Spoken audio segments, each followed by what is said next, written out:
Everybody, today on the camera department, pizza by C. I bring you pizza. Pizza. Pizza, pizza. Here. Pizza, pizza. There you are, 60 for the za. And we're going to talk about a few things we learned shooting some feature film footage using the GH5, GH5S. The big one being throw that ETTR, TTR, RTTT right out the window. We just used a histo.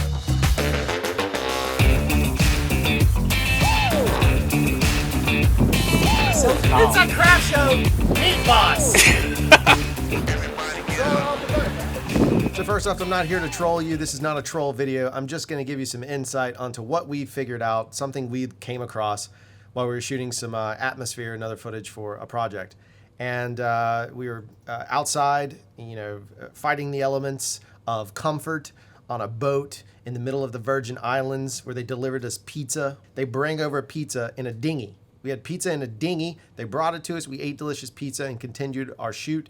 But we wanted to show you guys some things that we learned. And one of those things is the fact that I understand the theory of ETTR, exposed to the right, for those that don't know. But I'm telling you, I did not use the waveform monitor. I simply exposed using nothing but the histogram. And I'll show you, there's spots where there are things clipped, but those are kind of creative choices. For the most part, our footage turned out looking fantastic, deliverable, had plenty of room to work with it, and it still held up. So don't worry about making things overcomplicated. Keep it simple, stupid, just shoot the footage. But I just wanted to show you exactly what I'm talking about. So let's jump in. All right, so what we have here is some footage, right? And you can see it's a little bit of a grade on it. Again, I'm not using any LUTs. This is just purely using Lumetri, which you can see down here. And what I want to show you is this was exposed. It's not a perfect shot because it was an overcast day, but don't worry. I got lots of stuff to show you. But this shot, if we look at the Lumetri version, you can see how big the waveform is. It's a thick waveform, as we would say, a thick negative, right? It's a thick negative at the moment. Now, Jeff did not grade this. Let me say that one more time. This is Drew grade, so Jeff would make it look 10 times better. If a pro colorist will do way more than I can, but I want to show you that what we did do was expose via the histogram. We didn't use a waveform monitor. It was too much real estate on the screen, so we just used a histo. Now let me turn this off right quick. Pow. There you go. Nothing is overexposed. Nothing is clipping. In fact, maybe the black levels are a little bit high, so exposing to the right would have clipped us, right? So instead of exposing to the right, we exposed where we were white. Exposed where the histogram on the GH5 shows white. And maybe you would take it just one tick under. So I would see where it was on a perfect exposure on the histo when it shows white, and I would take my variable ND and roll it just enough to just go off that white point. So it just would step away from white, turning back to yellow, closing down ever so slightly, again, working outside in the daylight. So there's the clip activated on. Let's look at the next piece here. What we have is, again, the same kind of angle, and this is both the GH5 and the GH5S. I don't know which one's which. You can probably tell if there's red in the frame, but that's where we are. Same exact vibe here. You can see the curve on the scopes there. So let's turn them off. Let's turn off Lumetri for a second. Ooh, look how flat that image is. Super flat, but none of it is clipping. By regulations of log, using vlog-L, nothing is clipping. So pop, there we go. That was pretty easy. So let's go to the next one. And so this next piece, again, we're looking into cloudy space. You see the boat, you have the shine on the water, everything's in play. Let's kick it off. And again, look at that. Magic. It's still exposed really well with plenty of latitude. In fact, it's maybe a little bit under, but that's okay.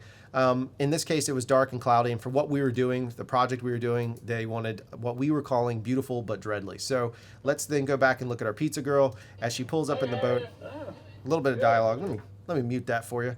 She pulls up in the boat, looks pretty solid. Skin tone's holding up pretty well. We'll wait and get her a little bit closer to right about there-ish, okay? So now we can look down here at the histo again. Once again, here we are on the histo, or I'm sorry, on the waveform monitor. Let's turn it off for a second.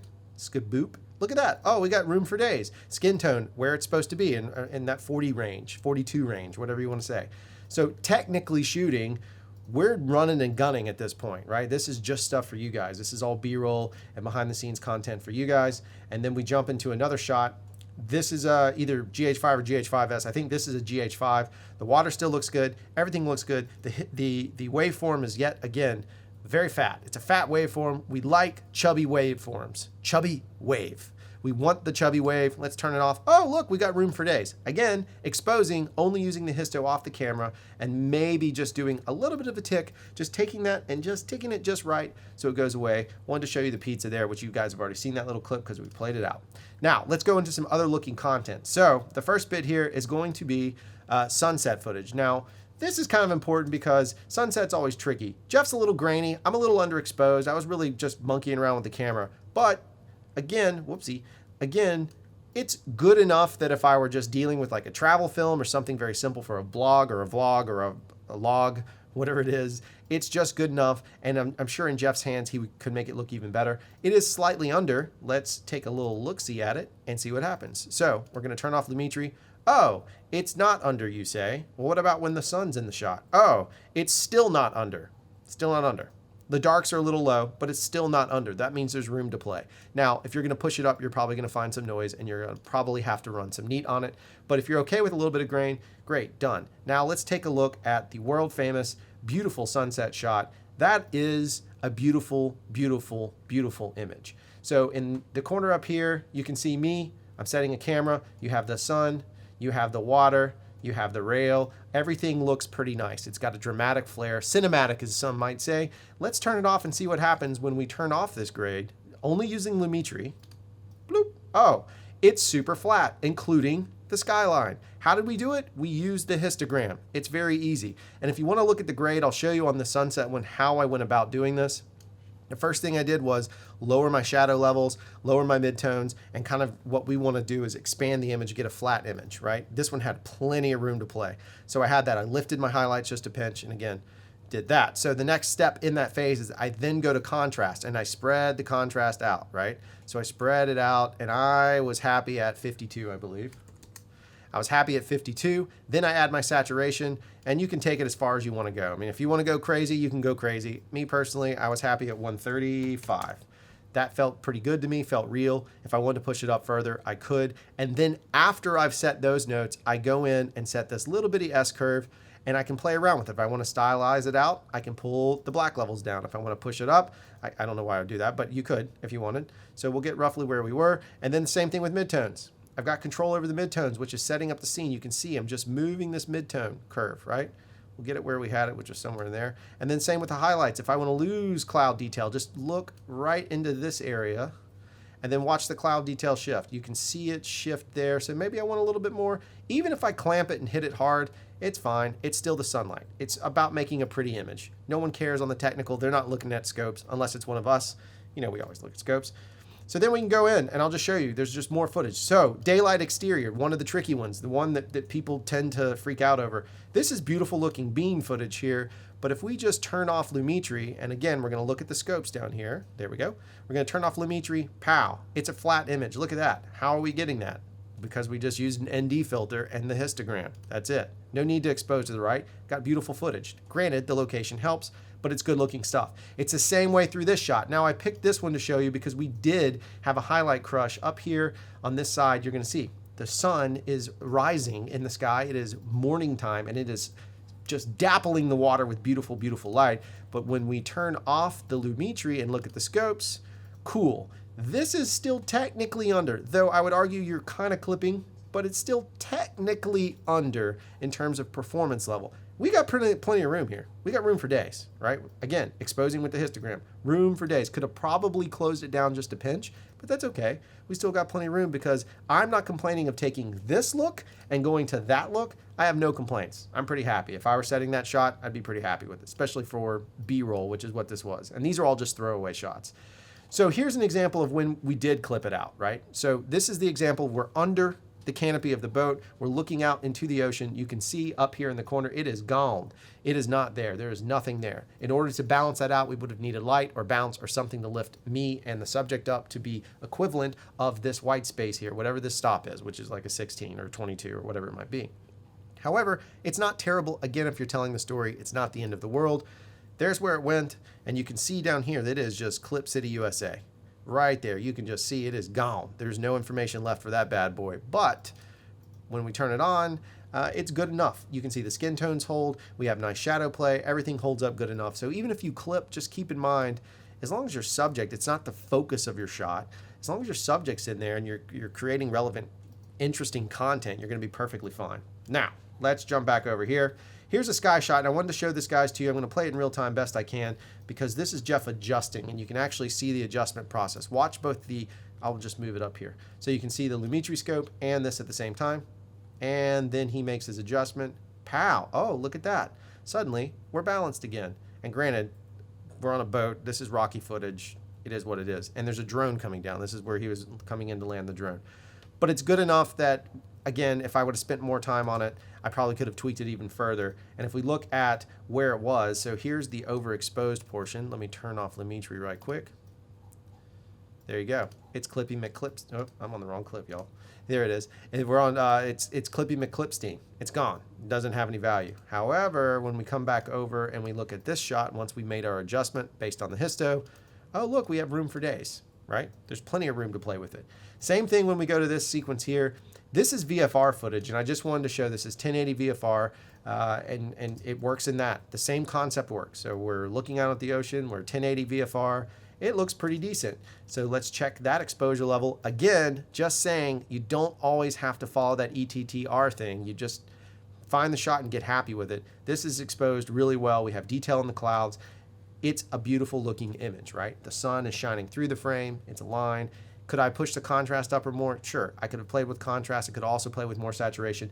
For me, this is what made me happy when I was putting this together for you guys. Here's one where we're shooting into the sun. So the sun is going to clip. There's no way around it. We know that. We all understand that. You can see it up here. It's just going to be nasty, but pow. When we take it away, now we have this kind of bland, normal log shot. It has the range to play aside from the sun. Well, we're okay with that. We understand it's the sun. There's even a little lens flare thrown in for bonus, J.J. Abrams style. We turn it back on, and now we have kind of an interesting image where we have this dark cloud play into this side. So what we've done is this cloud and this dark winch here are creating a vignette for us to focus on this area right into here, right? That's what we want. That's what works. Same thing here. There's actually a water spout forming. That's what we were filming in this shot. And so we shot it very quickly. But again, you can shoot quickly, and using ETR is one way, but the other angle is just throw up the histo and go with it. That's what we did. Look at that. Room for days. We got room for days, kids. Room for days. Look at the difference. And that is literally straight off the histogram of the camera. Now, in this particular piece, I wanted to show kind of a daylight. This is a pretty complex. So we have nice cloudy skies. We have a blue contrasty. We have white over here. The boat is white. We have skin tones. We have a whole lot of stuff. Let's look at how we first viewed this shot. There's where we are. Plenty of room to play. We got room for days to play in it. Nothing's clipping, not even the sky. And again, exposed with a histo using a variable ND. And this one I can tell we actually cranked down just a pinch. I can just tell by the focus level. So we cranked it down just a pinch on the on both the shutter, or I'm sorry, both the iris and then the variable ND. We just pulled it down. So we got to the white point on the histogram, and then we just went exposed to the left. We went down just a tick. And what that gave us is this image. Now, let's watch it in real time with the color on and see how it plays out. Here we go. There it is. It holds up pretty solid. I can't play back full res, so we're playing an 1/8 on my computer, but even the adjustment still holds up. Not really losing a whole lot of detail. The last shot I wanted to show you is just about being a beauty shot and thinking about what you're exposing for. People's eyes naturally go to white. That's what they do. They go to the brightest part of the scene. So in that case, if you set something nice in the foreground that's backlit, like this palm tree gimmick here, you can really play with the eye. I want people not to look at the palm tree. I want them to scan the palm tree and then look at the depth coming out of it. So we want them to be looking into this area. So these clouds need to be somewhat protected, even though highlights work into our favor a little bit and give us like more depth, right? Instead of being flat, they'll feel like it's deeper and further in this case, right? Because we have a nice foreground shadow elements in this space. So looking at that, let's look at the footage. Let's turn off. Oh, look at that. The only thing clipped is the exact area. So that area is going to be the sun. It's the sun again, that pesky sun of ours. But everything else, there might be a couple little highlight twinkles, but everything else is pretty happy-pappy. We got a happy-pappy image here. Again, exposed with the histogram, not using the waveform monitor and not using expose to the right. It's literally about learning how to expose a scene without having to think about it after a while. And if you do this enough and you understand it and you practice, shooting footage like this, like daylight stuff like this, is a piece of cake. Now, Low light scenario, exposed to the right is a great concept because it's telling you to push it. Push that stop as high as you can. But again, if you can achieve that white point in a dark scenario, you're in a much, much better place, right? If you can achieve the white point on your histogram, you know you got something out of it. You know you got something out of it, and then you have plenty of room to play with it and explore it. Now, if you're trying to make daylight from nothing, I can't help you there. If the sun's not out and the moon is bright in the sky, you got a couple options. You can use something like a GH5S, or you can use the Sony a7 IIIS 3226. You can do all that. Or you get some lights and you actually light the scene, or you just play the darkness. Sometimes playing darkness works into your favor. Think about silhouettes, think about coverage. If you're telling a story, have we seen the character's face yet? Is it important to see the character's face? If they're an established character, we don't necessarily even need to see their face as long as we know it's them. If the voice and the shape of the body matches, our brain will process and tell us that's them, which also means you could double if you had to, which is just an old Hollywood trick. That's it. All I'm saying is you've got the ability, you've got the tools with something like a GH5 or a Sony or whatever. I haven't played with the Sony in a while, but I'm just saying for us on the GH5 and GH5S, we're able to get brilliant looking images by simply using the histogram and not freaking out about exposing to the right and figuring out all these formulas. Just keep it simple, stupid, focus on the shot, get what you need, and take log and really just use it. Use it to your advantage. Make some pretty images. By the way, all of this footage is B-stock, it's B-roll, it's the garbage stuff. It's the stuff we didn't send over, so this is just junk shots. So that's why you have camera reframes and all that kind of junk. That's not the content we sent them, but this is what I'm allowed to show. That's what we have. Don't forget to like, subscribe, share, and if you just absolutely hate this video, troll us. Go for it. We don't mind. And if you are just so diehard about ETTR, good for you. That's great. I'm not saying you're wrong. I'm just simply saying there's other ways to do it. There's, as we say in the South, more than one way to skin a cat. I don't know what that means. Do you know what that means? Skin a cat? He does not know. He does not know what it means. None of us know what it means. But they say it down here. Have you ever heard that phrase? Yep, see? It's a real thing. We're out.